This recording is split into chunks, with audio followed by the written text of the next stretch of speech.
Welcome back, students. Our today's topic is how many parties should we have? We are having a large number of political parties in each country. As in a democracy, any group of citizens is free to form a political party.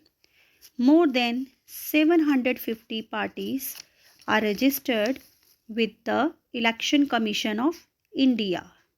But all these parties are not serious contenders in the election. Only a few parties are serious about the elections. So, question is, how many major or effective parties are good for a democracy?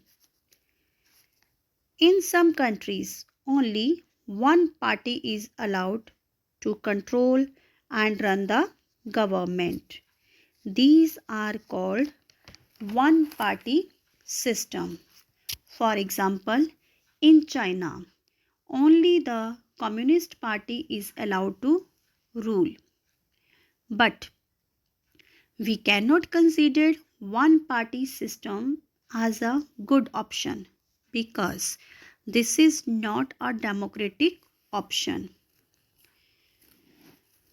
Any democratic system must allow at least two parties to compete in elections and provide a fair chance for competing parties to come to power.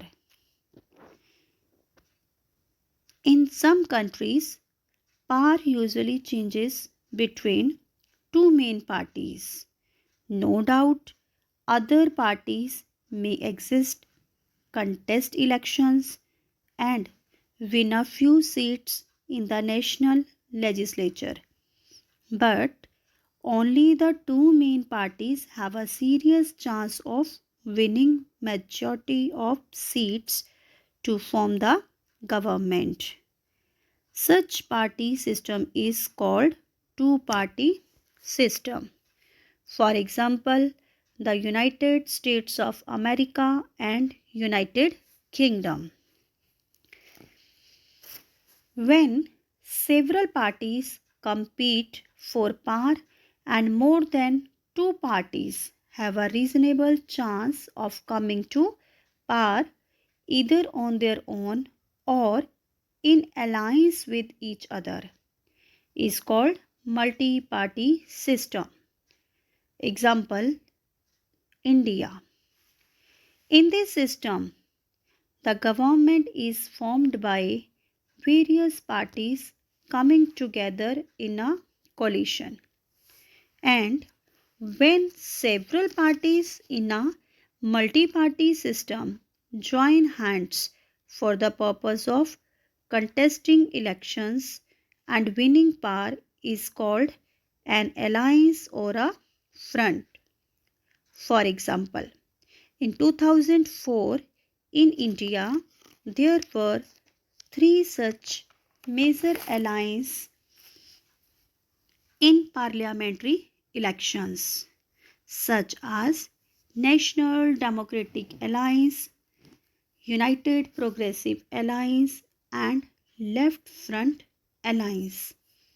No doubt, this system allows a variety of interests and opinions to enjoy political representation. But at the same time, this system appears very messy and leads to political instability. Party system is not something any country can choose.